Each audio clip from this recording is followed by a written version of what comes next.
नवंबर महीने के static GK जो भी न्यूज में रहे हैं सारे के सारे आज हम यहाँ पे कवर करेंगे। नमस्कार दोस्तों, मेरा नाम शुभम कुमार है। आपका हमारे चैनल प्रेप नेशन में स्वागत है। अगर अब तक हमारे चैनल से नहीं जुड़े हो तो चैनल को सब्सक्राइब जरूर कर लेना। तो चलिए फिर क्लास को स्टार्ट करते हैं। Satyajit Ray, the only Indian to receive the Academy Honorary Award. He received the prestigious award in which year? अकादमी मानद पुरस्कार प्राप्त करने वाले एकमात्र भारतीय सत्यजीत रे को किस वर्ष प्रतिष्ठित पुरस्कार मिला? तो मिला वो वर्ष 1992 में, 1992 में, और साथ उसी वर्ष उन्हें भारत रत्न भी मिला। उन्होंने पिक्चर पाथेर पंचाली के साथ डेब्यू किया था 1955 को, और ये जो मूवी थी ये कई इंटरनेशनल अवार्ड भी जीता।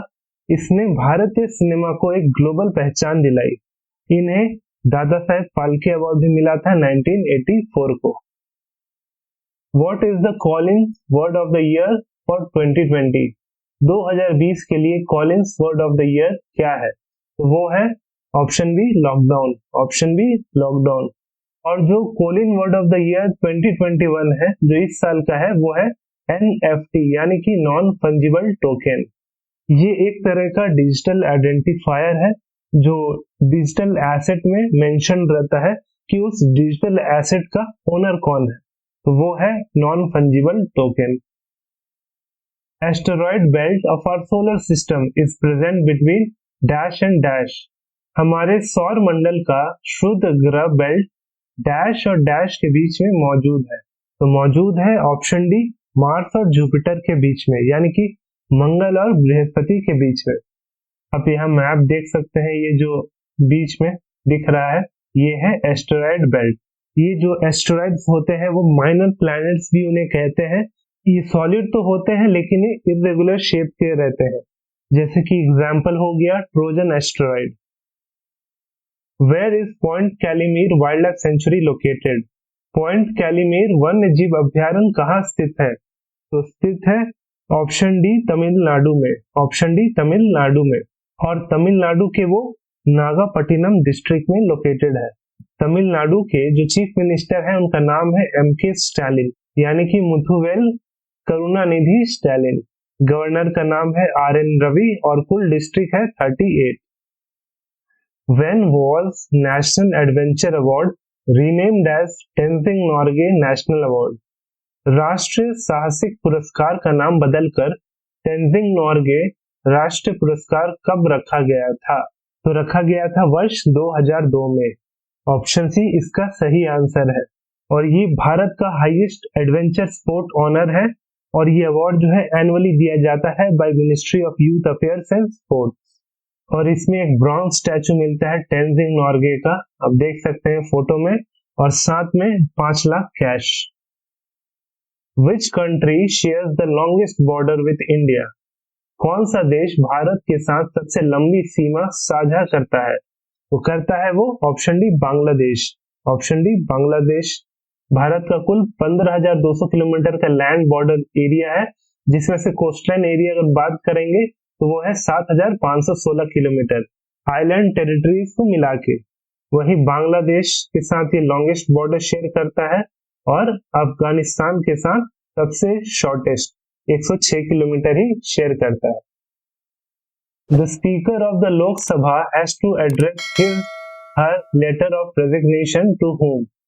लोकसभा अध्यक्ष को अपना त्याग पत्र किसको संबोधित करना होता है? तो उससे पहले जान लेते हैं कि प्रेजेंट लोकसभा स्पीकर कौन है। तो वो है ओम बिरला जी, और जो पहले लोकसभा स्पीकर थे उनका नाम था GV मावलंकर, यानी कि Ganesh Vasudev Mavalankar.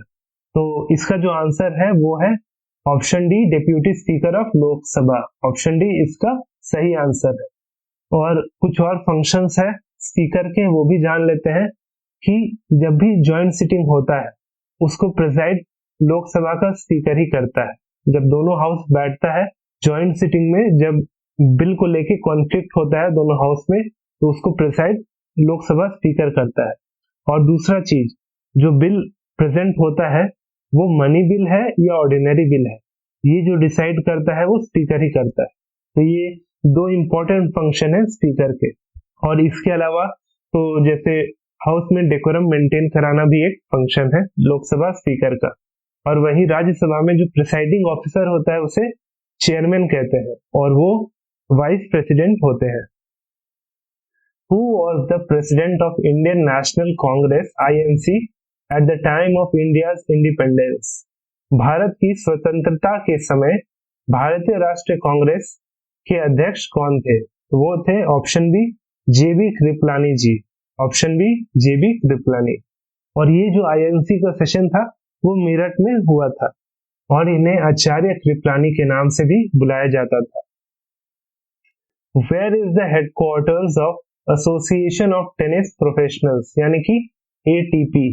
Association of tennis professional ATP का मुख्यालय कहाँ है? तो वो है ऑप्शन सी लंदन में। ऑप्शन सी इसका सही आंसर है और इसे फाउंड किया गया था 1972 को और इसके जो सीईओ है उनका नाम है Massimo Calvelli. Bhitarkanika national park is situated in which state? Bhitarkanika राष्ट्रीय उद्यान किस राज्य में स्थित है? तो स्थित है ऑप्शन बी उड़ीसा।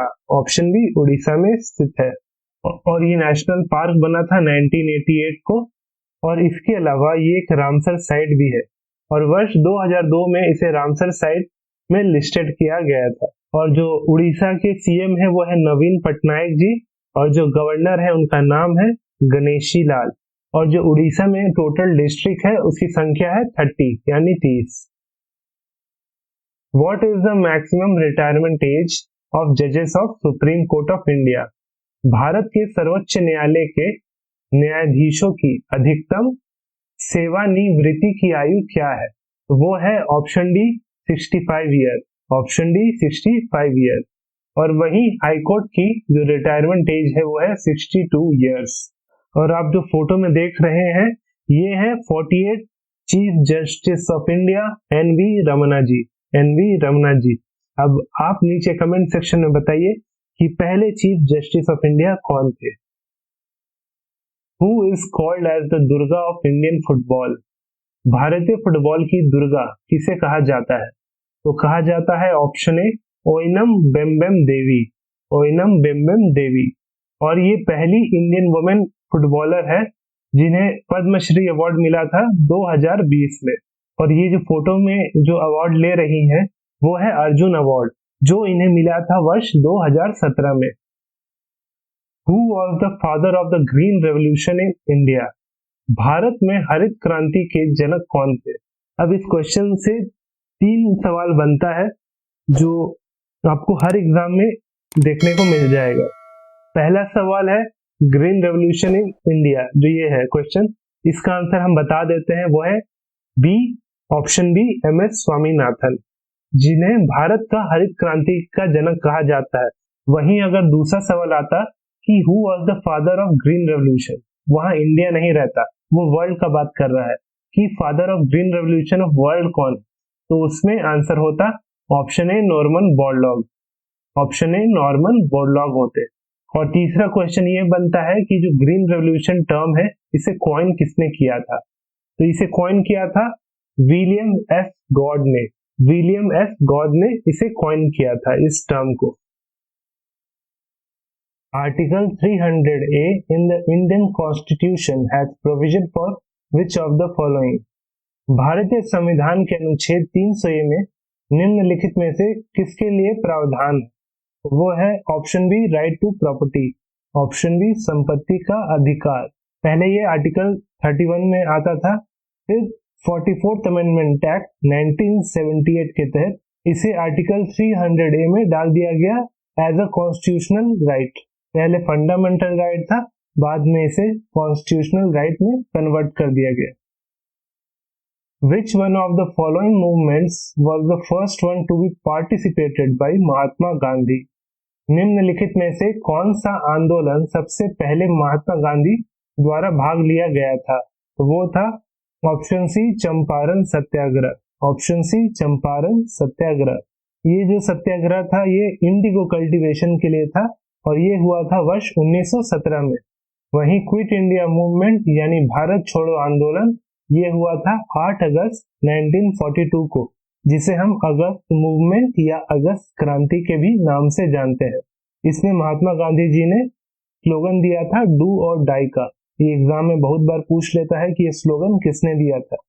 फिर ऑप्शन बी बरदौली सत्याग्रह, ये 1928 में हुआ था और इसे लीड किया था वल्लभ भाई पटेल ने। और उस मूवमेंट के सक्सेसफुल होने के कारण वहां की जितनी भी महिला थी उन्होंने वल्लभ भाई पटेल को सरदार की उपाधि दी और वहीं से वो कहलाए सरदार वल्लभ भाई पटेल। फिर बात करते हैं अहमदाबाद मिल स्ट्राइक, तो ये हुआ था 1918 में। मैंने नीचे सारा जितने भी मूवमेंट दिए हैं चारों के चारों मैंने क्रोनोलॉजिकली वहां पे मेंशन किया है, आपको आसानी होगा। चंपारण सबसे पहला हुआ था, अहमदाबाद उसके बाद, 1928 में बरदौली सत्याग्रह और क्विट इंडिया मूवमेंट 1942 को। The rock cut temple of Mahabalipuram were built under the patronage of, Mahabalipuram का रॉक कट मंदिर डैश के संरक्षण में बनाया गया था। तो बनाया गया था option D Pallava king, option D Pallava king के संरक्षण में बनाया गया था। और ये इससे बनाया था पल्लवा डायनेस्टी से नरहा सिम्हा वर्मन वन, नरहा सिम्हा वर्मन वन ने बनाया था। Which among the following is the oldest surviving rock cut cave in India? निम्नलिखित में से कौन भारत में सबसे पुरानी जीवित रॉक कट गुफा है? तो ये है ऑप्शन सी बराबर केव्स, ऑप्शन सी बराबर गुफाएं, जो कि मौर्यन अंपायर टाइम से बिलोंग करता है। और ये जो सिचुएटेड है वो बराबर हिल्स पे है, जो कि बिहार के जहानाबाद डिस्ट्रिक्ट में है। और जो बराबर हिल्स है उसमें कुल 4 गुफाएं हैं। पहला गुफा का नाम है करण चौपर, दूसरा का है लोमस ऋषि केव, तीसरा का है सुदामा केव और चौथा का है विश्वकर्मा केव। करण चौपर, लोमस ऋषि, सुदामा और विश्वकर्मा केव, ये चारों के चारों उस बराबर हिल्स पे है। और ये जो फोटो है ये बराबर केव का जो एंट्रेंस पॉइंट है ये। Article 61 of the Indian Constitution has provision for which of the following? भारतीय संविधान के अनुच्छेद 61 में निम्नलिखित में से किसके लिए प्रावधान है? तो वो है option B impeachment of president, option B राष्ट्रपति का महाभियोग। ये जो इम्पीचमेंट करने से पहले जो चार्ज लगाना पड़ता है वो आइदर ऑफ द हाउसेस लगा सकता है, राज्यसभा लोकसभा दोनों।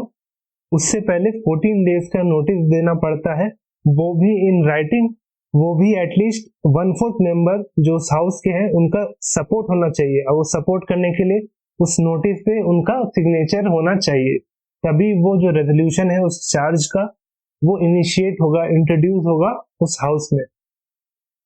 Which of the following act formally made the Governor General of Bengal as Governor General of India?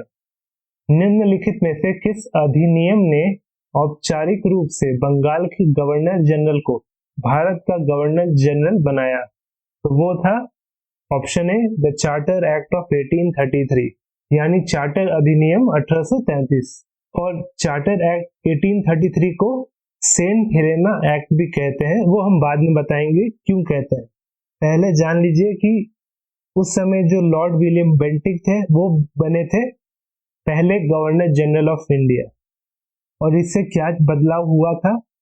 इससे governor of Bombay and Madras का जो लेजिस्लेटिव पावर था वो खत्म कर दिया गया और साथ में it ended the activities of East India Company as a commercial body. अब जो ईस्ट इंडिया कंपनी था वो सिर्फ और सिर्फ एडमिनिस्ट्रेटिव बॉडी बनके रह गया था। इसे सेंट हेलेना एक्ट इसलिए कहते हैं क्योंकि साउथ अटलांटिक ओशन में एक आइलैंड है सेंट हेलेना, वो भी ईस्ट इंडिया कंपनी से ट्रांसफर कर दिया गया था ब्रिटिश क्राउन को। और जो ऑप्शन ए के बाद जो ऑप्शन डी है चार्टर एक्ट ऑफ 1813, लोग इन दोनों में कंफ्यूज हो जाते हैं, तो दोनों पे बात कर लेते हैं। जो चार्टर एक्ट ऑफ 1813 था वो कमर्शियल मोनोपोली खत्म कर दिया था ईस्ट इंडिया कंपनी का, लेकिन कुछ चीज छोड़ दिया गया था। उसमें एक्सेप्शन था, जैसे कि टी और ओपियम में अभी भी ईस्ट इंडिया कंपनी का मोनोपोली बरकरार था और साथ में चाइना के साथ जो ट्रेड होता था उसमें भी मोनोपोली था, ईस्ट इंडिया कंपनी था। ये 3 चीज के अलावा बाकी जितना भी मोनोपोली था ईस्ट इंडिया कंपनी का वो खत्म कर दिया गया चार्टर एक्ट ऑफ 1813 के द्वारा। उसके बाद जो ऑप्शन सी है रेगुलेटिंग एक्ट 1773 यानी कि विनियमन अधिनियम 1773, इसके तहत फर्स्ट स्टेप लिया गया था ब्रिटिश गवर्नमेंट द्वारा टू रेगुलेट कंपनी अफेयर्स। इसके तहत क्या क्या किया गया, तो पहला चीज था कि जो गवर्नर ऑफ बंगाल था, यानी कि उस समय थे वारेन हेस्टिंग, तो गवर्नर ऑफ बंगाल को कन्वर्ट कर दिया गया था गवर्नर जनरल ऑफ बंगाल में, और जो प्रेसिडेंसी था मद्रास और बॉम्बे का, उसको बंगाल के अंदर ले आया गया। और साथ में जितने भी कंपनी के सर्वेंट थे वो अब कभी भी प्राइवेट ट्रेड नहीं कर सकते, उस पर टोटल रेस्ट्रिक्शन ले आया ब्रिटिश गवर्नमेंट ने। और साथ में वो ना तो गिफ्ट ले सकते थे ना ब्राइब्स ले सकते थे वहां के लोकल या नेटिव पीपल से, तो ये बदलाव हुआ था।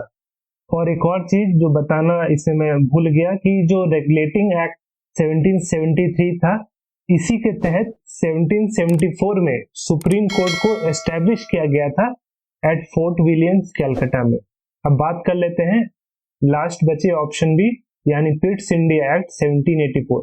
तो इसको लाने का बस एक ही मकसद था, जितने भी डिफेक्ट्स से रेगुलेटिंग एक्ट ऑफ 1773 में, उसको सुधारने के लिए पिट्स इंडिया एक्ट लाया गया था, बस यही था।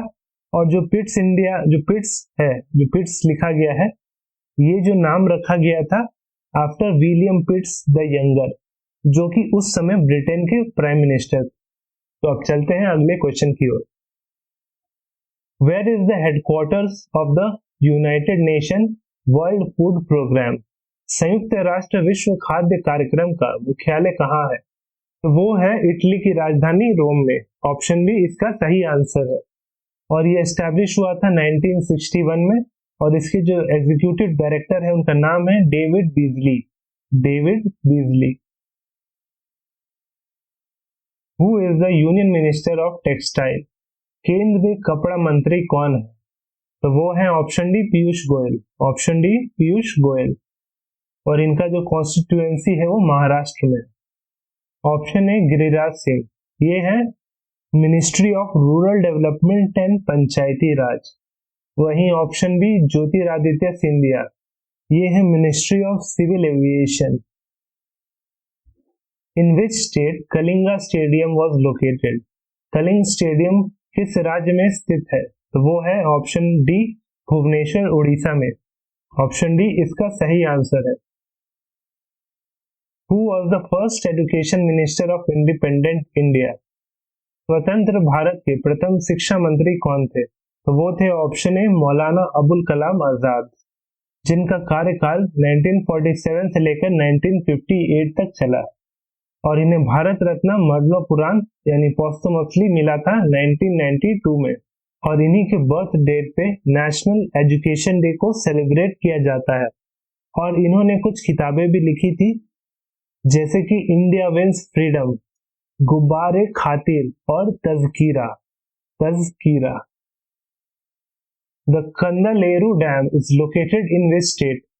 कंदालेरू बांध किस राज्य में स्थित है? तो स्थित है option C Andhra Pradesh. Option C Andhra Pradesh में, और ये आंध्र प्रदेश के नेल्लोर डिस्ट्रिक्ट में सिचुएटेड है।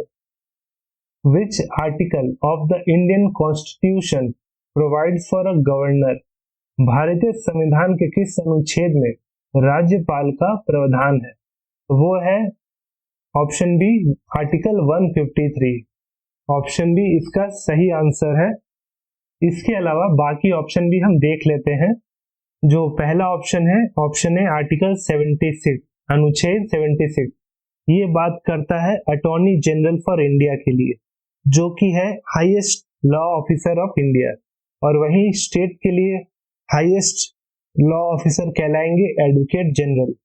फिर बात करते हैं आर्टिकल 62 यानी कि अनुच्छेद 62, तो ये बात करता है इलेक्शन कराने के लिए प्रेसिडेंट का। जब कभी भी जो प्रेसिडेंट का जो पद है खाली हो जाता है, उसको इलेक्शन कराने के लिए ये आर्टिकल बात करता है।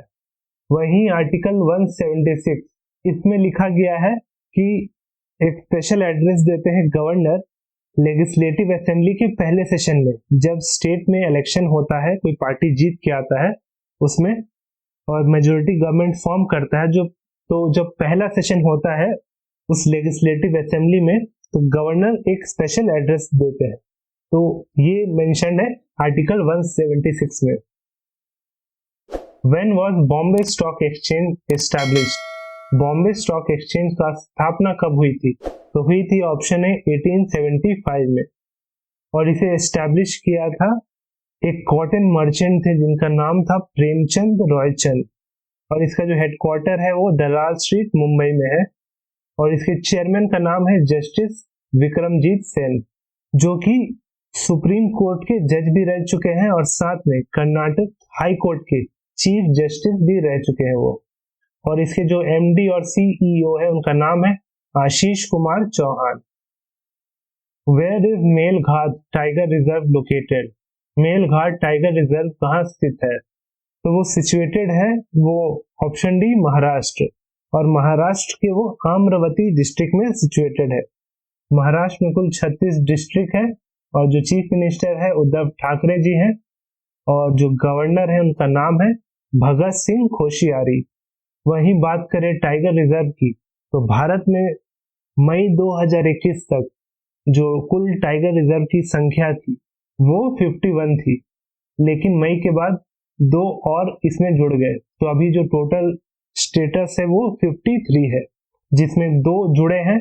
उनका नाम है रामगढ़ विषधरी जो कि राजस्थान में है, और गुरु घासीदास जो कि छत्तीसगढ़ में है।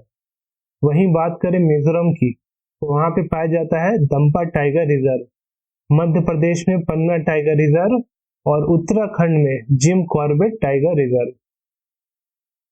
Huensang visited Kanchi during the reign of which king? Huensang किस राजा के शासनकाल में कांची आया था? तो ये है ऑप्शन ए नरसिम्हा वर्मन एक, ऑप्शन ए नरसिम्हा वर्मन प्रथम। हमने पीछे क्वेश्चन में बात किया था कि जो रॉक कट टेम्पल है महाबलीपुरम का, वो इन्होंने ही बनाया था, और इसे बनाया था तमिलनाडु के चेंगलपट्टू डिस्ट्रिक्ट में।